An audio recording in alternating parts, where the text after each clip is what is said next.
नमस्कार, मैं हूँ अर्चना चौधरी। आज हम पढ़ेंगे अपना मात्रक एवं मापन चैप्टर सेकंड का टॉपिक सार्थक अंक। सार्थक अंक क्या होते हैं? एक्चुअली बच्चे बहुत कंफ्यूज होते हैं कि ये सार्थक अंक कैसे निकाले जाते हैं। जीरो बेसिकली बहुत कंफ्यूज करता है बच्चों को, कभी आगे है, कभी पीछे है, कभी गिनना है, कभी नहीं गिनना है। तो आज की वीडियो से, आज वीडियो के अंत तक आते आते इतना मैं आपको अश्योर कर देती हूँ कि आप नंबर को देखेंगे और बता देंगे उसमें सार्थक अंकों की संख्या कितनी है।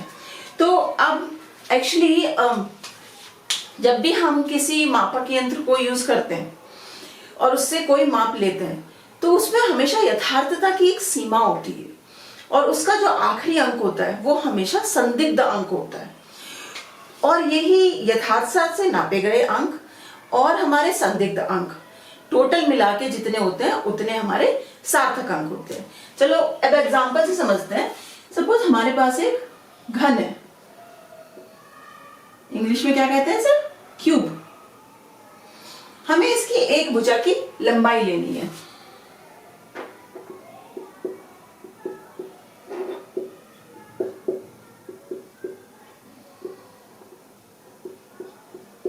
तो हमने अपने स्केल से इस भुजा की लंबाई नापी।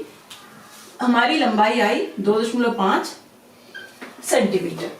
तो हमने क्या कहा, किसी भी मापक यंत्र द्वारा जो भी माप ली जाती है उसका आखिरी अंक हमेशा संदिग्ध होता है। तो ये हमारा क्या हुआ? संदिग्ध अंक। समझते हैं कैसे? तो जो हमारा स्केल होता है उसमें क्या होता है, सबसे छोटा भाग कितना होता है उस स्केल का? 1 मिलीमीटर।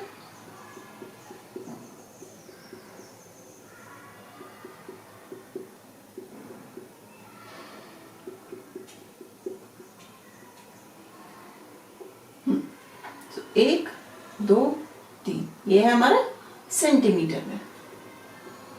ठीक है। तो अब इसने कहा कि 2.5 है, ये हमारा 5 आ गया, पर हमारा घन ना यहां कहीं तक आ रहा था, 5 से थोड़ा सा आगे। पर इस स्केल से हम नहीं नाप सकते कि थोड़ा सा आगे है तो कैसे है, तो हमने कह दिया 2.5। कुछ लोग इसे 2.6 भी बोल सकते हैं। ठीक है, हम अश्योर नहीं थे तो हमने कह दिया 2.5। कुछ लोग 2.6 सेंटीमीटर भी बोल देंगे। तो जो ये हमारी आखिर की नाप है इसमें हमारी अनिश्चितता है, तो इसीलिए इसे हम कहते हैं संदिग्ध अंक, जिसके बारे में हम श्योर नहीं होते, हम कंफ्यूज होते हैं कि हाँ 0.5 भी हो सकता है, 0.52 भी हो सकता है, 0.53 भी, कुछ भी हो सकता है। 5 पर 0.5 और 0.6 के बीच में कुछ ना कुछ है। अब इसी नाप को अगर आप वर्नियर कैलिपर से ले लो, जिसकी अल्पतमांक क्या होती है? 0.01 सेंटीमीटर। अल्पतमांक तो सबको पता होगा ना।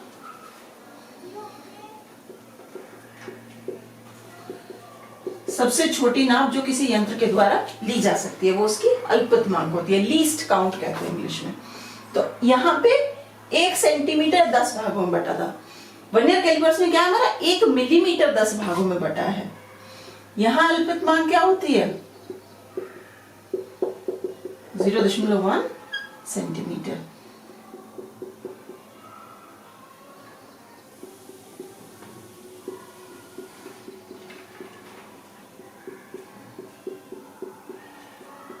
ठीक है, तो नाप हमारी क्या थी? 2.5, 5, 6, 7, ये मिलीमीटर है। तो 2.5 तक तो पक्का था। अब उसमें थोड़ा सा दिखा रहा था कि 5 से भी थोड़ा सा आगे, सपोज यहां तक है, तो कितना हुआ? 1, 2, 3। तो अब घन की भुजा की लंबाई क्या हुई जब हमने वर्नियर कैलिपर से नापा? 2.53 सेंटीमीटर। पर इसमें भी देखो 3 से थोड़ा सा आगे, तो जो लास्ट का नंबर है इस नाप में भी लास्ट का नंबर, आखिर का नंबर हमारा क्या हो गया? संदिग्ध।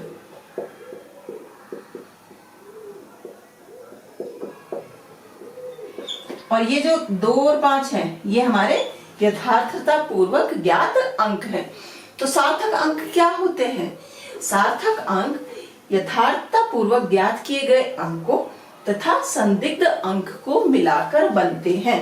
तो अब अगर हम बोले कि यहाँ कितने सार्थक अंक हैं, क्या कहेंगे? बताओ कितने हैं? 2। एक यथार्थता पूर्वक नापा गया अंक और दूसरा संदिग्ध अंक। यहाँ कितने हैं सार्थक अंक? यहाँ है 3। 2 यथार्थता पूर्वक ज्ञात अंक और तीसरा हमारा संदिग्ध अंक। तो हम कह सकते हैं कि सार्थक अंक क्या होते हैं?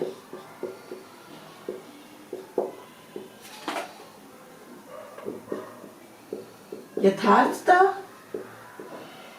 पूर्वक ज्ञात अंकों की संख्या, या कुछ लोग इसे कह देते हैं वास्तविक मान प्लस संदिग्ध अंक। तो यहां पे क्या हुआ? 1 + 1 2, 2 + 3 सॉरी 2 + 1 3। तो ऐसे हम निकालते हैं सार्थक अंक। अगर आप अपनी बुक की परिभाषा देखें तो बुक की परिभाषा में हम कहते हैं कि सार्थक अंक वो अंक होते हैं जिससे हम किसी भी राशि को निश्चित रूप से प्रदर्शित कर सकें, वो हमारे सार्थक अंक होते हैं। तो नेक्स्ट अब देखते हैं सार्थक अंकों के गुण क्या होते हैं हमारे पास। तो पहला गुण होता है किसी मापी गई राशि में सार्थक अंकों की संख्या मापक यंत्र की अल्पतमांक पर निर्भर करती है। अल्पतमांक जितनी छोटी होगी सार्थक अंकों की संख्या उतनी अधिक होगी। तो जैसे हम देखते हैं कि हमारा एक पैमाना लिया, सिंपल जो स्केल हम यूज करते हैं, उससे हमने लंबाई नापी 2.5 सेंटीमीटर। फिर हमने क्या लिया? Vernier callipers.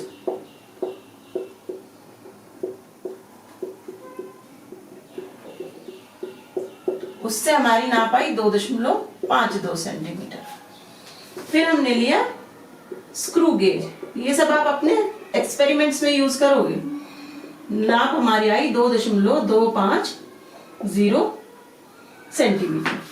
तो अब इसमें पैमाने की अल्पतमांक क्या होती है? 0.1 सेंटीमीटर। वर्नियर कैलिपर्स की क्या होती है? 0.01 सेंटीमीटर। स्क्रू गेज की क्या होती है? 0.001 सेंटीमीटर। सार्थक अंक कितने हैं यहाँ पे? 2। टेंशन मत लो कि 2 कैसे हैं 3 कैसे हैं, इसके बाद वही सिखाएंगे। सार्थक अंकों की संख्या कितनी है? 2। यहाँ सार्थक अंकों की संख्या कितनी है? 3। यहाँ सार्थक अंकों की संख्या कितनी है? 4। तो जैसे जैसे अल्पतमांक छोटी होती जा रही है सार्थक अंकों की संख्या हमारी वैसे वैसे बड़ी होती जा रही है। तो आप ये भी बोल सकते हो कि सार्थक अंक हमारे व्युत्क्रमानुपाती होते हैं अल्पतमांक के। अल्पतमांक जितनी छोटी सार्थक अंकों की संख्या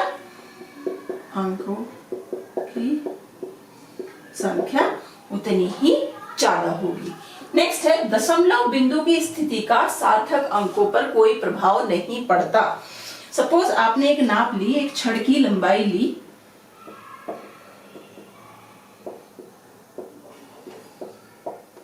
और छड़ की लंबाई आई हमारे पास, मीटर में लिखना स्टार्ट करो तो 0.025 मिलीमीटर या 0.25 सेंटीमीटर या 25 मीटर। करेक्ट? ऐसे लिखेंगे। यहां क्या हो गया? तो इसमें देखो कितने सार्थक अंक हैं? 2। इसमें कितने हैं? 2। इसमें कितने हैं? 2। दशमलव की जो हमारी पोजीशन है वो बदल रही है। यहाँ पे दशमलव के बाद 3 अंक है, यहाँ दशमलव के बाद 2 अंक है, यहाँ दशमलव के बाद कुछ भी नहीं है। तो सार्थक अंकों की संख्या कितनी है? 2 है। चलो अगर हम इसे ऐसे कर दें 0.25, कितनी हुई सार्थक अंकों की संख्या? 2। यहाँ अभी भी कितनी है? 2।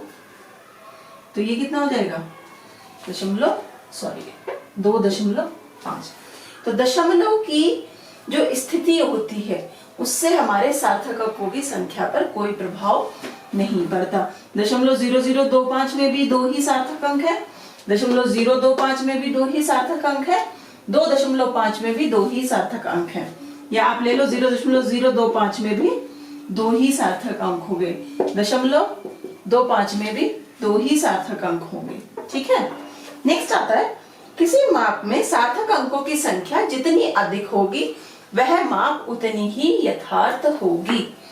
इसका बस अपोजिट बोल दे यहाँ पे इन्होंने कहा किसी माप में सार्थक अंकों की संख्या जितनी अधिक होगी वह माप उतनी ही यथार्थ होगी। यथार्थता से निकालने के लिए हम क्या कहते थे कि अल्पतमांक जितनी छोटी होगी उतनी ज्यादा हमारी यथार्थता होगी, एक्यूरेसी होगी।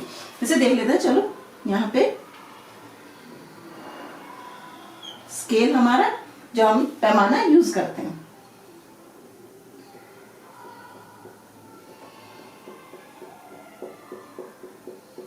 तो हमने एक छड़ ले ली जिसकी लंबाई हमें निकालनी है। छड़ की लंबाई सेम ले लेते हैं, फिर से हमारी 2.5 सेंटीमीटर लंबाई एल से हमने दिखा दिया। छड़ की लंबाई 2.5 सेंटीमीटर है, तो इसमें 2.5 यहाँ तक है, पर जब हमने नापा तो हमारी छड़ यहाँ कहीं तक आ रही थी,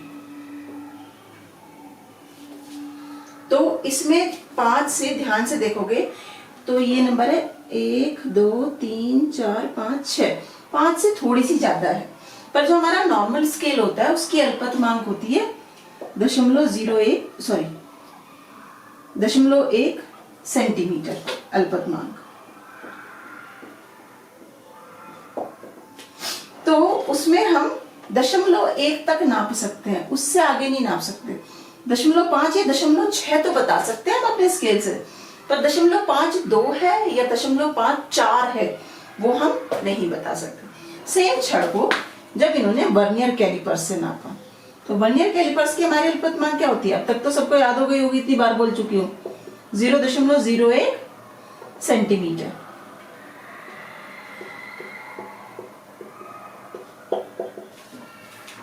सेम स्केल, इसमें हमारा सब सेंटीमीटर में था।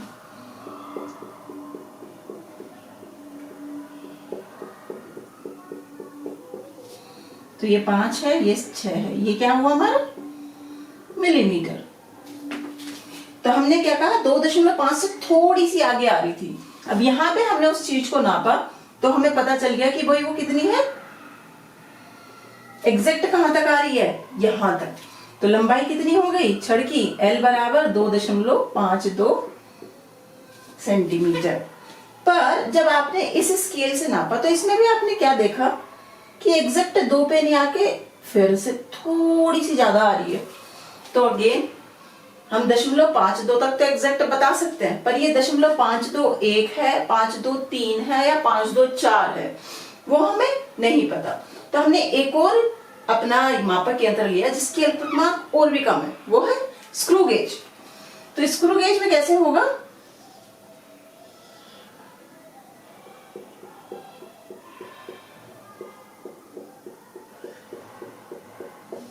तो यहां पे था हमारा लास्ट 2 3 लिख लेते। तो अब जब हमने नापी तो हमारी कहां तक आई, यहां तक। ठीक है, तो लंबाई कितनी हो गई 2.52, 2 के बाद भी कितना है, अब की बारी है एग्जैक्ट 2 पे है, तो लंबाई हो गई 2.522 सेंटीमीटर। अब यहाँ पे सार्थक अंकों की संख्या क्या है इस लंबाई में, 2। यहां सार्थक अंकों की संख्या कितनी है, 3। यहां सार्थक अंकों की संख्या कितनी है, 4।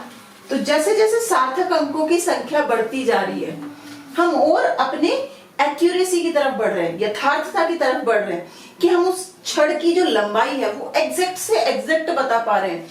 2.52 से ज्यादा एग्जैक्ट हो गया हमारा 2.52 बता दिया, उससे भी ज्यादा एग्जैक्ट हो गया 2.522 सेंटीमीटर। तो जैसे जैसे सार्थक अंकों की संख्या बढ़ती जाएगी माप हमारी उतनी ही ज्यादा यथार्थता की तरफ बढ़ती चली जाएगी, माप हमारी उतनी ही एक्यूरेसी की तरफ बढ़ती चली जाएगी।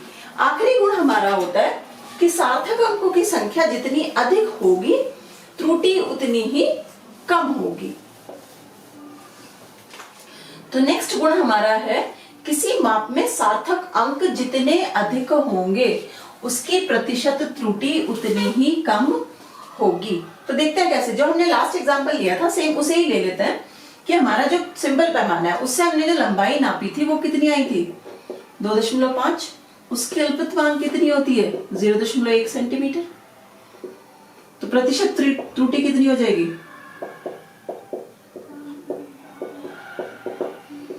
0.1 बटे 2.5 गुणा 100।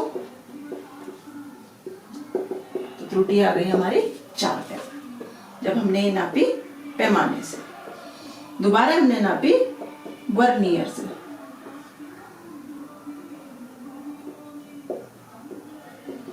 कैलीपर्स से, उसकी अल्पत्वांक कितनी होती है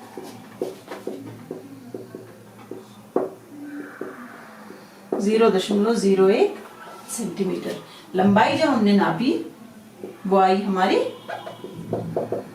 2.52 सेंटीमीटर।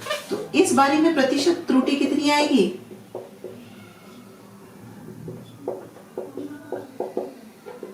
0.01। ऐसी तो निकालते थे ना त्रुटि, त्रुटि में कंफ्यूज हो तो लास्ट वीडियो देखो, उसमें है ये सारा। 2.52 गुणा 100, तो ये आ जाएगा हमारा करीब करीब 0.4%, लगभग, नॉट एग्जैक्ट। नेक्स्ट हमने ली थी स्क्रू गेज से।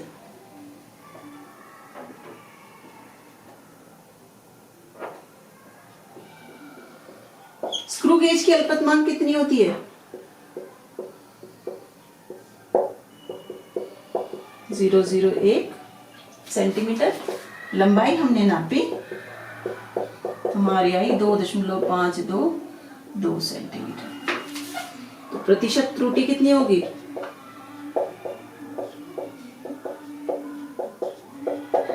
अल्पत्वांक बटे वास्तविक मान गुणा 100। तो ये आ जाएगी हमारी 0.04% के करीब, लगभग, नॉट एग्जैक्ट। ठीक है, तो अब देखो जैसे जैसे हमारी सार्थक अंक जितने अधिक हैं, यहां और यहां कितने सार्थक अंक हैं हमारे इसमें है हमारे 2, इसमें है 3, इसमें है 4। जैसे जैसे सार्थक अंकों की संख्या बढ़ती जा रही है प्रतिशत त्रुटि हमारी घटती जा रही है। 4 और 0.4% में बहुत बड़ा अंतर होता है। या फिर इसमें आप एक और, जो हमने लास्ट पॉइंट अपना बोला था, जैसे जैसे अल्पत्वांक आपकी छोटी होती जा रही है, अल्पत्वांक जैसे जैसे आपकी छोटी होती जा रही है, प्रतिशत त्रुटि वैसे वैसे आपकी घटती जा रही है। प्रतिशत त्रुटि घट रही है, इसका मतलब हम यथार्थता की तरफ बढ़ते जा रहे हैं। अब देखते हैं कि सार्थक अंकों को गणना कैसे करते हैं, कैसे निकालते हैं कि एक दिए हुए नंबर में कितने हमारे सार्थक अंक हैं। जितने भी नॉन जीरो डिजिट्स होंगे, जितने भी अशून्य अंक होंगे, वो सब सार्थक अंकों में गिने जाएंगे।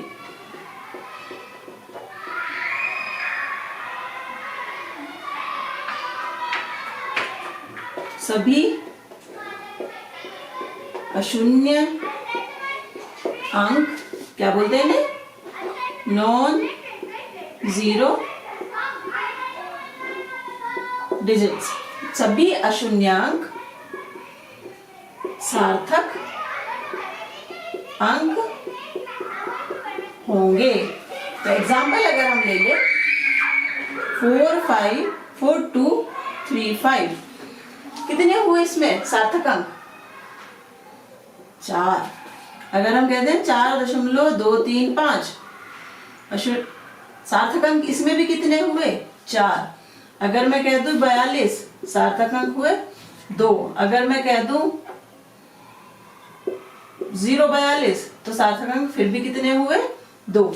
तो जितने भी अशून्य अंक होंगे वो सब हमारे सार्थक अंक होंगे। दूसरा आता है 2 अशून्य अंकों के बीच का शून्य भी सार्थक अंक होगा। अशून्य अंकों के बीच का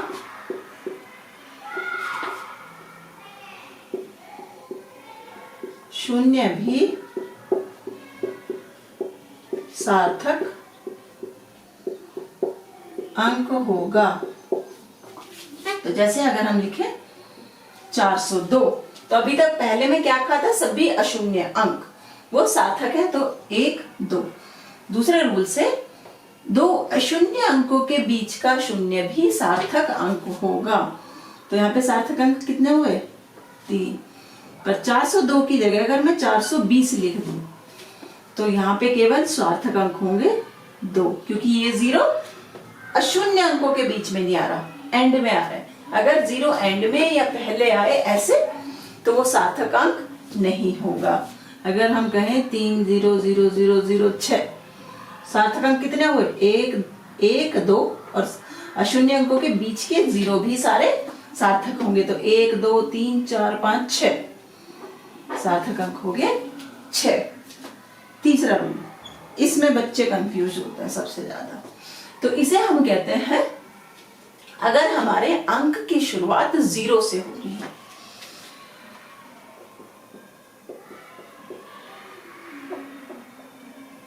अंक की शुरुआत 0 से हो या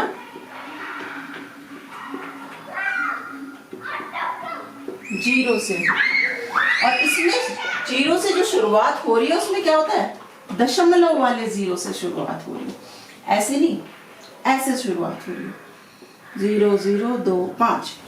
तो दशमलव के बाद जितने भी 0 होंगे वो सार्थक अंक नहीं होंगे। दोबारा से रिपीट कर रही हूं, कोई दशमलव वाला नंबर है हमारे पास, पॉइंट वाला नंबर है कोई हमारे पास, और उसकी शुरुआत 0 से हो रही है, तो दशमलव के इमीडिएटली बाद में, दशमलव के एकदम बाद में जो 0 है वो हमारे सार्थक अंक नहीं होंगे। तो यहाँ पे सार्थक अंकों की संख्या क्या हुई, 2। जैसे ये नंबर ले लो 0.0006, तो यहाँ पे कितना हुआ, अंक हमारा 0 से शुरू हो रहा है और दशमलव के एकदम बाद भी क्या है, 0 है, तो उन्हें हम काउंट नहीं करेंगे। सार्थक अंक हुआ 1। अगर मैं ऐसे कह दूं 0.00200006, तो अब कितने हुए, अंक हमारा 0 से शुरू हो रहा है, दशमलव के इमीडिएटली बाद जो 0 है उन्हें हम काउंट नहीं करेंगे। फिर आते हैं हमारे अशून्य अंक 2 और 6। दूसरे रूल से देखो, नॉन जीरो अशून्य अंकों के बीच में जितने 0 हैं वो भी सार्थक होंगे। तो यहाँ पे सार्थक अंकों की संख्या कितनी हुई, 1 2 3 4 5, 5 हमारे सार्थक अंक हुए। अगर इसमें हम ऐसे ही एक और एग्जांपल लेते हैं 0.0100, तो अब बोलो, इससे भी कंफ्यूज हो जाओगे, ये नेक्स्ट नहीं उसमें बता। या एक और एग्जांपल ले लें 0.0102, अब बताओ कितने हुए, जल्दी। 0 से अंक शुरू हो रहा है, दशमलव के बाद जो 0 आएगा उसे हम काउंट नहीं करेंगे, उसके बाद के जितने भी अशून्य अंक हैं और अशून्य अंकों के बीच में जितनी भी 0 है वो सब काउंट होंगी। तो सार्थक अंक हुए हमारे 3। नेक्स्ट आता है हमारा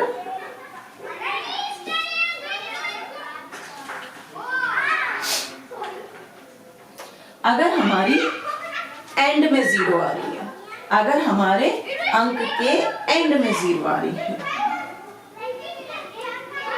अंक के अंत में, और अंक कैसा है आपकी बारी में, दशमलव वाला अंक है, अंक के अंत में, क्योंकि यहाँ पे भी हमारे अंक के अंत में 0 आ रही थी जिसे हमने काउंट नहीं किया था। ये जो है, ये जो दोनों नियम है, शुरुआत में 0 और एंड में 0, वो केवल और केवल दशमलव वाले अंकों में है। अंक के अंत में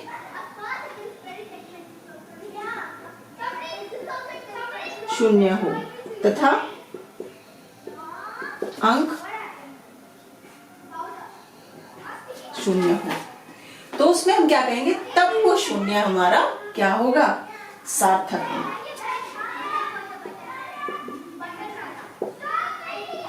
तब वह शून्य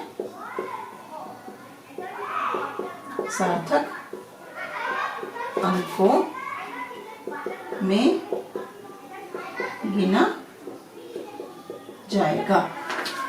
कैसे हुआ, ये देखो 0.0025, फिर 0।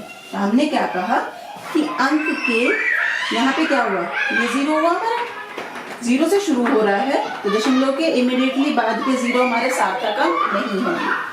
अब ये अंक कह रहा है कि अगर अंत में शून्य हो तो वह शून्य भी सार्थक अंकों में गिना जाएगा। तो यहाँ कितने सार्थक अंक हुए हमारे, 3। अब अगर हम ऐसे कह दें 0.002500, अब कितने सार्थक अंक हुए इसमें, ये तो काउंट नहीं होंगे, दशमलव के बाद के हैं एकदम और शुरू में 0 है, ये दो काउंट होंगे, ठीक है, अशून्य अंक है, एंड का 0 भी काउंट होगा। अब इस 0 का क्या, ये 0 भी हमारा सार्थक अंक होगा। तो यहाँ पे ये कहने के बजाय अशून्य अंकों के बीच का शून्य भी सार्थक अंक होगा, हम क्या कहें कि सार्थक अंकों के बीच का शून्य भी सार्थक अंक होगा।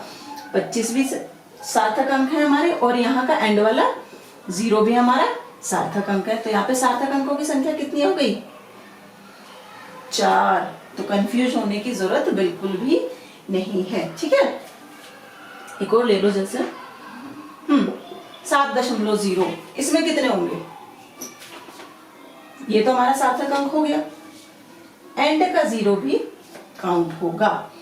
तो 7.0 में सार्थक अंकों की संख्या होगी 2। तो अगर कोई कहता है कि 7 और 7.0 बराबर हैं, नहीं, इसमें यथार्थता ज्यादा है, इसमें हम 0.1 में भी काउंट कर सकते हैं। यहाँ सार्थक अंकों की संख्या कितनी हुई, 1। पर हमेशा ध्यान रखो, अगर मैं लिख दूं 100, तो सार्थक अंकों की संख्या कितनी होगी,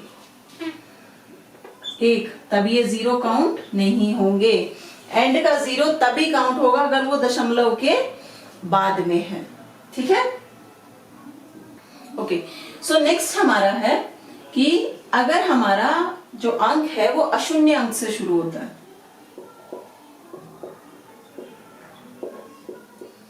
अशून्य अंक से शुरू हो, तो उसमें सभी शून्य तथा अशून्य अंक सार्थक होंगे, सार्थक अंक होंगे। जैसे लास्ट में हमने क्या किया था कि जब हमारा अंक शून्य से शुरू हो, हम ये कहते हैं 0.005, तो सार्थक अंकों की संख्या क्या थी, 1। पर अब हम कह रहे हैं कि अगर अंक हमारा अशून्य से शुरू हो, अगर यहाँ 0 की जगह 2 हो जाए, तो इसमें जितने भी 0 हैं, 2 सार्थक अंकों के बीच में जितने भी 0 हैं, सबके सब सार्थक होते हैं। तो यहाँ सार्थक अंकों की संख्या क्या हो जाएगी, 4। तो कभी कंफ्यूज नहीं होना इन सब चीजों से। अगर मैं कह दूं 2.0050, ये अशून्य है इसलिए सार्थक, 2 सार्थक अंकों के बीच के 0 है इसलिए ये सार्थक, अंक हमारा 0 पे खत्म हो रहा है, दशमलव के बाद 0 पे खत्म हो रहा है इसलिए ये भी सार्थक। तो सार्थक अंक कितने हुए, 1 2 3 4 5 सार्थक अंक। नेक्स्ट नियम हमारा आता है कि अगर किसी अंक में 10 की घात से गुणा हो तो उसका सार्थक अंकों पे कोई फर्क नहीं पड़ता। किसी अंक में 10 की घात का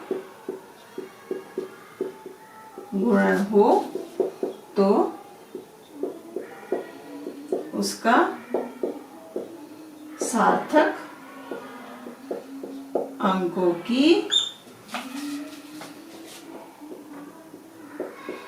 संख्या पर कोई असर नहीं पड़ता। अगर हमने कहा 4.5 गुणा 10 की घात 5, तो यहाँ पे सार्थक अंक कितने होंगे? 2। अगर मैं कहूँ 0.002 गुणा 10 की घात 5, तो सार्थक अंक कितने होंगे? 1। अगर मैं कहूँ 2.002 गुणा 10 की घात 4, सार्थक अंक कितने होंगे? 4। तो ये हमारे नियम होते हैं सार्थक अंकों का कैलकुलेशन करने के लिए, गुणन करने के लिए। एक बार और फास्ट रिवीजन कर लेते हैं। सबसे पहला नियम क्या होता है? जितने भी अशून्य अंक होंगे वो हमारे सार्थक अंक कहलाएंगे। 2.5 में सार्थक अंक 2, और अशून्य अंकों के बीच में, या हमने क्या कहा था? सार्थक अंकों, अशून्य याद नहीं रखो, ये याद रखो, सार्थक अंकों के बीच में जितनी भी जीरो आएंगी वो भी सार्थक होंगी। 2.05 में 3 सार्थक अंक हैं। 2005 में 2005 में कितने सार्थक अंक हैं? 4 सार्थक अंक हैं। अगर हमारा अंक 0 से शुरू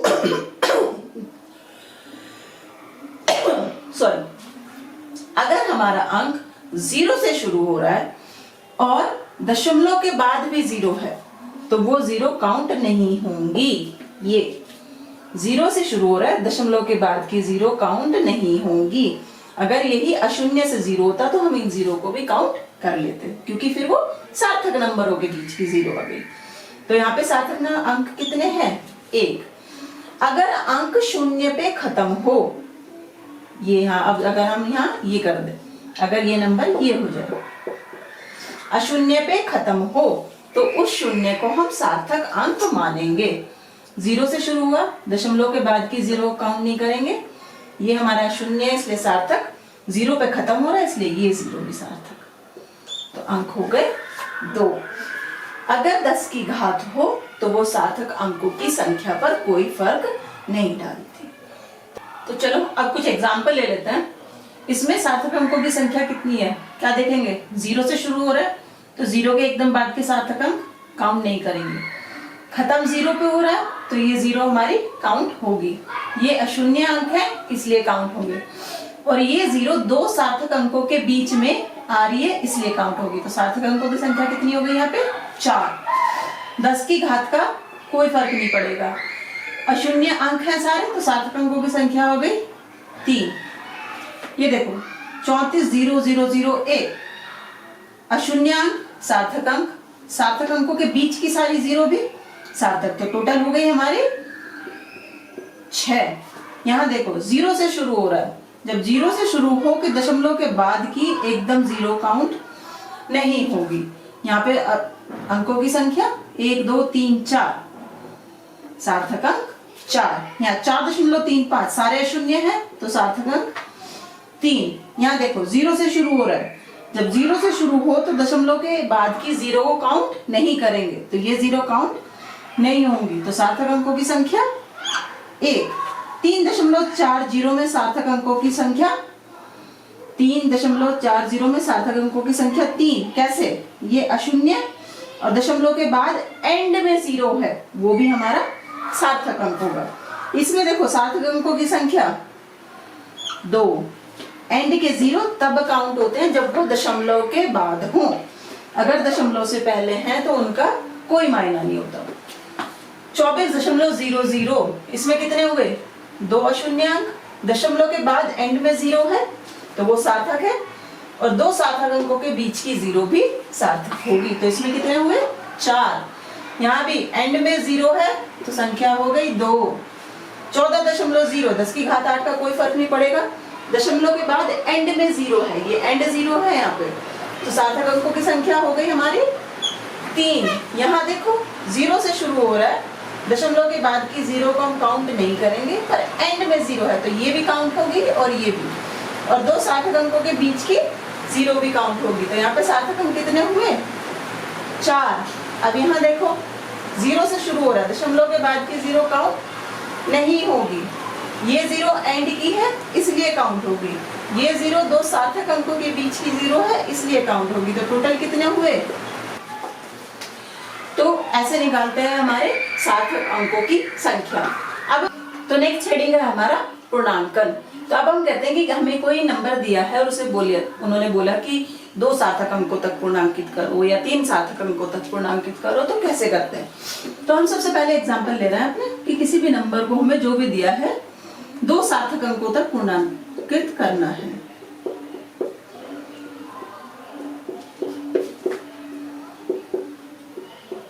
पूर्णांकन, ठीक है। तो सबसे पहला रूल कि हम क्या देखते थे, सपोज हमारे पास नंबर है ये 3.44, 2 सार्थक अंकों तक पूर्णांकित करना है। तो 2 सार्थक अंक मीनिंग यहां तक। तो अगर लास्ट का नंबर 5 से छोटा है, ये हम शुरू से करते आ रहे हैं 4th 5th से, तो क्या करते थे, इसे एज इट इज छोड़ दो, ऐसे का ऐसे ही छोड़ दो। अगर 5 से बड़ा है तो इसमें 1 जोड़ दो, तो क्या लिख देते थे, 3.5। ये तो रहे बेसिक जो हमें आता है कि जब ये हम कोई नंबर छोड़ते हैं तो देखते हैं 5 से बड़ा है या छोटा। छोटा है तो ऐसे ही लिख दिया पहला नंबर, अगर बड़ा है तो उसमें 1 जोड़ के लिख दिया। नेक्स्ट हमारा आता है कि अगर आपको पूर्णांकित करना है, सपोज ये केस आ गया और ये नंबर 5 से बड़ा या 5 से छोटा ना होके 5 ही है, तो क्या करेंगे? तो उसमें फिर हमारे 3 केस बनते हैं। पहला देखते हैं कि इस नंबर में 5 के बाद कुछ भी नंबर है, 5, 4, 3, 6, अगर हमें 2 अंकों तक पूर्णांकित करना है, जिस आखिरी अंक के बाद अगर 5 है तो हम चेक करेंगे कि उसके पीछे क्या नंबर दिया हुआ है।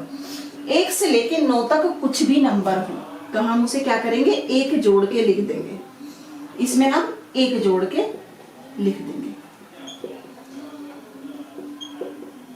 नेक्स्ट केस आएगा, उसमें हम चेक करेंगे, यहां तो क्या था कि 5 के बाद कुछ भी नंबर आ रहा था 1 से लेके 9 तक। अगर हमारे पास ये केस आ जाए कि 5 के बाद हमारा या तो कोई नंबर ही नहीं है या 5 के बाद 0 है, तो हम उसे कैसे सॉल्व करेंगे? तो ये हमारा रूल नंबर हो जाता है 4th। तो इसमें हम चेक करेंगे कि 5 से जो ये पहले का नंबर है ये क्या है, ये ऑड है या ये इवन है, मीनिंग ये सम है या विषम है। तो अब देखते हैं, दोनों एग्जांपल देख लेते हैं। 3.55, 3.55, 0। तो अगर 5 के बाद कुछ भी ना हो या 0 हो तो उससे पहले का नंबर चेक करो। यहाँ पे 4 क्या है, इवन, हिंदी में कहते हैं सम संख्या। तो हम इसे ऐसे का ऐसा ही लिख देंगे। पूर्णांकन जब करेंगे 3.4, 3.4।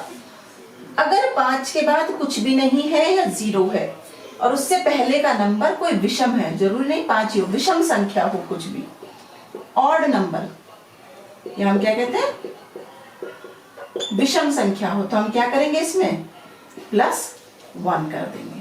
तो क्या होगा 3.6, 3.6। तो ये हमारे नियम है पूर्णांकन करने के। जितने अंकों तक हमें पूर्णांकित करना है उसका हम क्या चेक करेंगे, लास्ट नंबर। लास्ट नंबर के बाद का नंबर अगर 5 से छोटा है तो उस नंबर को ऐसे का ऐसा लिख दो। अगर 5 से बड़ा है तो पहले नंबर में 1 जोड़ के लिख दो। अगर लास्ट नंबर में से क्यों बोल रही हूँ, क्योंकि हमें 2 सार्थक अंकों तक पूर्णांकन करना। अक्षर आंसर हमारा 2 अंकों में आना चाहिए। 3.4, 4 के बाद ना छोटा है ना बड़ा है, 5 ही है। तो फिर हम चेक करेंगे कि उस 5 के बाद क्या है। अगर 5 के बाद कोई भी नंबर दिया हुआ है तो इस 4 में, इस पहले नंबर में, 5 से पहले नंबर में हम +1 कर देंगे।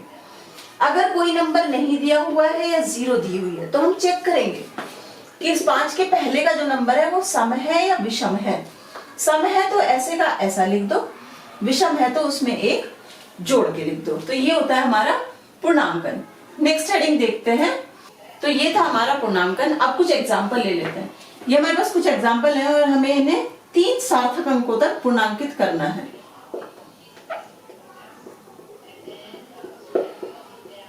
तक पूर्णांकन एग्जाम्पल, सबसे पहले 3 सार्थक अंक ढूंढने हैं। 0 से शुरुआत हो रही है तो ये तो सार्थक अंक नहीं हुआ, सार्थक अंक हुए हमारे ये 1 2 3। तो अब चेक करो इसके बाद का नंबर क्या है, 5 से छोटा है तो हम इसे हटा के ऐसे लिख देंगे 0.0123। नेक्स्ट 3, बाद का अंक क्या है 5 है, 5 के बाद क्या है कुछ भी नहीं है, तो हम चेक करेंगे इससे पहला नंबर, इससे पहला नंबर क्या है इवन नंबर है, सम संख्या है, 4 है तो इसे हम ऐसा ही छोड़ देंगे 2.34।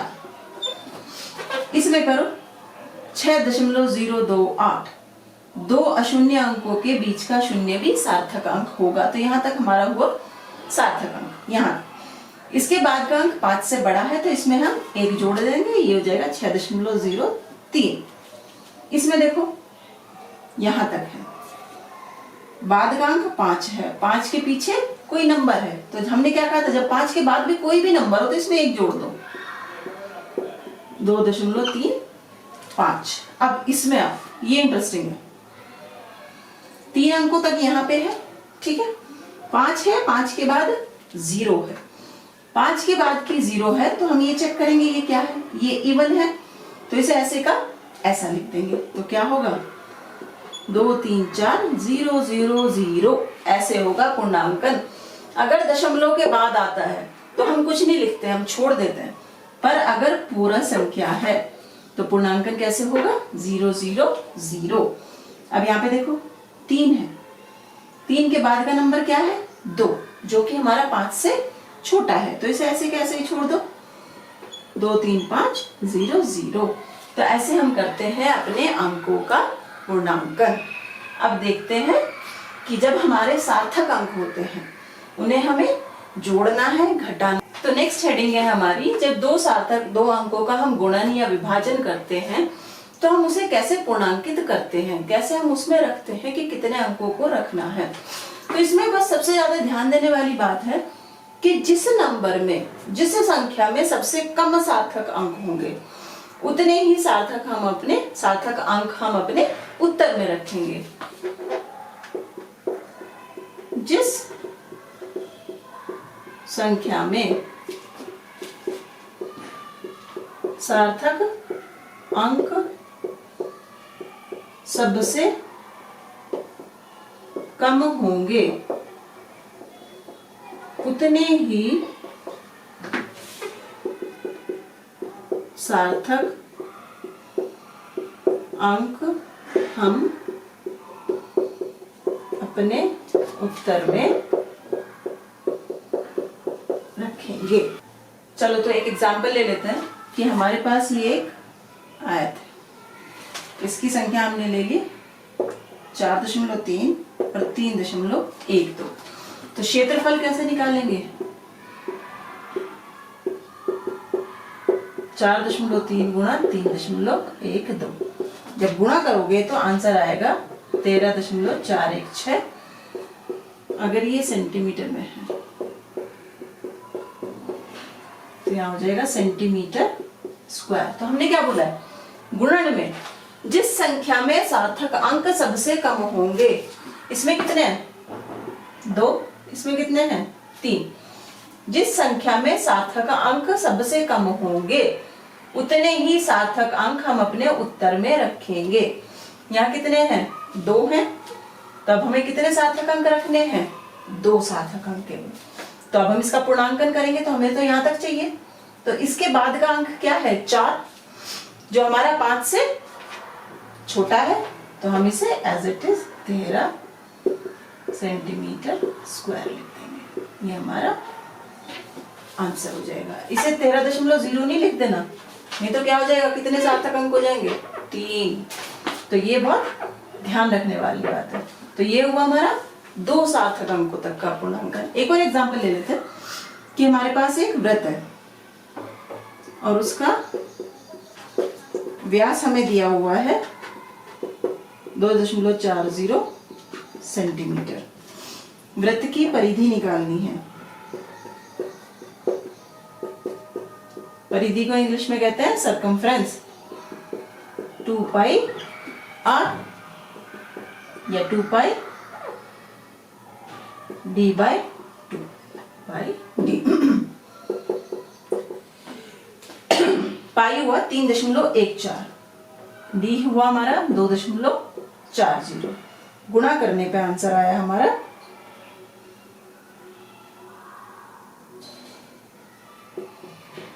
7.54। अब इसे देखो, किसमें सबसे कम हमारे सार्थक अंक हैं? इसमें कितने हैं? 3। इसमें कितने? इसमें भी 3 है, तो आंसर में भी हमने 3 लिख दिया डायरेक्ट। ठीक है, अब एग्जांपल लेते हैं विभाजन का, कि जब विभाजन हो तो कैसे करेंगे। तो आपको कुछ नहीं करना है, आपको बस ये करना है कि जिन नंबरों की हम गुणा कर रहे हैं, जरूरी नहीं 2 नंबरों में ही गुणा हो, 3, 4, 10, 15 जितने भी नंबरों में गुणा कर रहे हैं उसमें देखेंगे वो नंबर जिसमें सबसे कम सार्थक अंक हो, उतने ही सार्थक अंक हम अपने आंसर में रख देंगे। चलो विभाजन का लेते हैं। 10.3 को भाग कर रहे हैं हम अपने 3.0 से, आंसर क्या आया? 3.4333 एंड सो ऑन। तो इसमें भी अब देखो, सबसे कम सार्थक अंक किस में है? इसमें कितने सार्थक अंक है? 3। इसमें कितने सार्थक अंक है? 2। तो आंसर में हम कितने सार्थक अंक रखेंगे? 2। यहाँ चेक करो, 3.4, उसके बाद का नंबर 5 से छोटा है, तो आंसर एज इट इज लिखे 3.4 आंसर। तो जब भी गुणन करो या विभाजन करो तो हमेशा जिस नंबर में, दोनों में से जिस नंबर में, जितने भी नंबर दिए हो उन नंबर में जिस नंबर में सबसे कम सार्थक अंक होंगे, हमारे उत्तर में भी उतने ही सार्थक अंक आएंगे। अब देखते हैं एडिशन सब्ट्रैक्शन मींस जोड़ने और घटाने में क्या। यहाँ पे बच्चे हमेशा गलती करते हैं, तो उसे ध्यान से देखो, ठीक है। तो जोड़ और घटा जब हमारा होता है उसमें हमें चेक करना है, गुणन और विभाजन में हमने क्या चेक करा? जिस नंबर में सबसे कम सार्थक अंक है उतने ही अंक हम अपने आंसर में रख देते हैं। पर इसमें थोड़ा सा डिफरेंट है, इसमें हम देखेंगे कि दशमलव के बाद किसमें सबसे कम अंक है, उतने हम रखेंगे अपने आंसर में। चेक करते हैं आंसर से। देखो अब अगर हम जोड़ कर रहे हैं 27.8, 1.324, 0.66, आंसर 4, 8,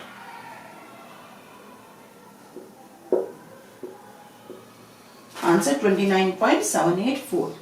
तो अब इसे कैसे पूर्णांकित करेंगे? गुणन और विभाजन में हम क्या देख रहे थे? जिस नंबर में सबसे कम सार्थक अंक हो। यहाँ क्या देखेंगे? दशमलव के बाद सबसे कम सार्थक अंक किस में है? यहाँ कितने हैं? 1। यहाँ कितने हैं? 3। यहाँ कितने हैं? 2। हम आंसर में रखेंगे अपने वो जो सार्थक अंकों में सबसे कम हो। तो हमें दशमलव के बाद चेक करना है, आगे का सब ऐसे ही रहना है। दशमलव के बाद रखेंगे हम कितने अंक? 1, क्योंकि सार्थक अंक सबसे कम हमारे इसमें है। अब इसका पूर्णांकन करो, इसके बाद करना है, बाद का नंबर 5 से बड़ा है तो इसमें 1 जोड़ देंगे, तो आंसर हमारा क्या होगा? 29.8। ध्यान रखो, जोड़ने में आप दशमलव के बाद सबसे कम सार्थक अंक जितने हैं उतने सार्थक अंक हम अपने आंसर में रखेंगे दशमलव के बाद में। दशमलव पहले के नंबर को आपको टच नहीं करना है। देखो, दशमलव के बाद उतने ही सार्थक अंक रखो, दशमलव के बाद उतने ही सार्थक अंक रखो जितने की दशमलव के बाद सबसे कम अंकों वाली समाप में है। ठीक है, अगर हम सब्ट्रैक्शन का, घटाने का एग्जांपल देखें, 12.192 9.7 2 9 7 10 3 4 9 10 11 2। इसमें भी हम क्या देखेंगे? सबसे कम सार्थक अंक किस में है? दशमलव के बाद। तो यहाँ पे है 1, तो आंसर में भी दशमलव के बाद 1 ही सार्थक अंक होगा। तो इसे पूर्णांकित करो। देखो, इसके बाद 9 है जो 5 से बड़ा है, तो इसमें 1 जुड़ जाएगा, 2.5 आंसर। तो कभी कंफ्यूज नहीं होना है, गुणा और भाग में क्या करते हैं? सबसे कम सार्थक अंक जिस नंबर में, सारा का सारा नंबर देखते हैं। जोड़ और घटा में हम दशमलव के बाद का नंबर देखते हैं। चलो कंफ्यूजन ना हो तो एक एग्जांपल ले लेते हैं। ये ऐसे लेते हैं, यहाँ पे गुणन या विभाजन है और यहाँ पे जोड़ या घटा है। तो सेम नंबर हम ले रहे हैं 4.3 गुणा 3.14। आंसर आया 13.416। Same number 4.3 3.14 addition 4 4 7.44। तो अब हम अपना आंसर कैसे करेंगे? गुणन या विभाजन में देखेंगे सबसे कम सार्थक अंक किसमें है। इसमें पूरी संख्या देखेंगे, पूरी संख्या। गुणन विभाजन में पूरी संख्या, तो सार्थक अंक यहाँ है 2। तो आंसर में कितने सार्थक अंक आएंगे? 2। आंसर हो गया 13। जोड़ या घटा में क्या देखेंगे? दशमलव के बाद किसमें कम है? यहाँ पे 1 है, तो हमारे आंसर में भी दशमलव के बाद 1 ही आएगा। पूर्णांकन करो, 4 4 आना है। 4 के बाद क्या नंबर है? 4 है, जो 5 से छोटा, तो ऐसे का ऐसा ही लिखते हो। तो आंसर 7.4। ठीक है, तो आज के लिए इतना ही। पढ़ते रहिए, जल्दी मिलेंगे नेक्स्ट वीडियो में।